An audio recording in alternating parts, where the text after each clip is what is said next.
Right to digital access fundamental right కిందకి వస్తుందా అంటే yes, right to digital access కూడా ఫండమెంటల్ రైట్ కిందకి వస్తుంది.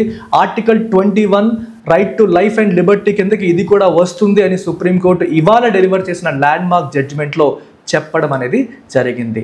రైట్ టు డిజిటల్ యాక్సెస్ మాత్రమే కాదు, ఆ డిజిటల్ యాక్సెస్ కూడా ఇన్క్లూజివ్గా ఉండాలి. అంటే మార్జినలైజ్డ్ సెక్షన్స్కి కూడా వాళ్ళ యొక్క యూనిక్ నీడ్స్ని కూడా దృష్టిలో పెట్టుకొని డిజిటల్ యాక్సెస్ అనేది అందించే బాధ్యత ప్రభుత్వం పైన ఉంటుంది అని దీని యొక్క మీనింగ్ అండ్ ఇంప్లికేషన్. ప్రజ్ఞా ప్రసూన్ అనే ఒక acid attack survivor digital KYC norms మాకు ఇబ్బందికరంగా ఉన్నాయి అని చెప్పి ఇష్యూని రైజ్ చేశారు. అలాగే అమర్ జైన్ అనే విజువల్ ఇంపైర్డ్ పర్సన్ కూడా ఇదే విషయాన్ని రైజ్ చేయడం అనేది జరిగింది.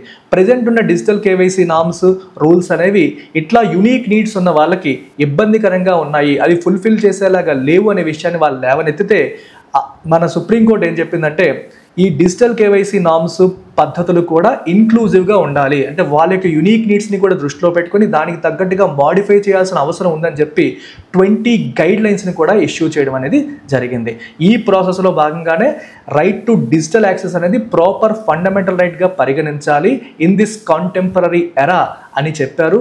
అండ్ ఆ డిజిటల్ యాక్సెస్ కూడా ఇన్క్లూజివ్గా ఉండాలంటే అందరి యునీక్ నీడ్స్ని దృష్టిలో పెట్టుకొని వాళ్ళకు కూడా ఇబ్బంది లేకుండా చూడాలి అనేది కోర్టు చెప్పిన జడ్జిమెంట్ యొక్క సారాంశం.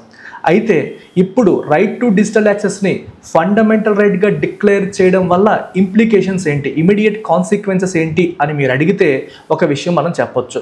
ఇది ఫండమెంటల్ రైట్ కాకపోతే డిజిటల్ యాక్సెస్ అందరికీ ప్రొవైడ్ చేయాలనేది గవర్నమెంట్ యొక్క పాలసీ డెసిషన్ లేదా ఒక చాయిస్ అవుతుంది. చెయ్యాలి అనుకుంటే చేయొచ్చు, లేకపోతే మానేయొచ్చు.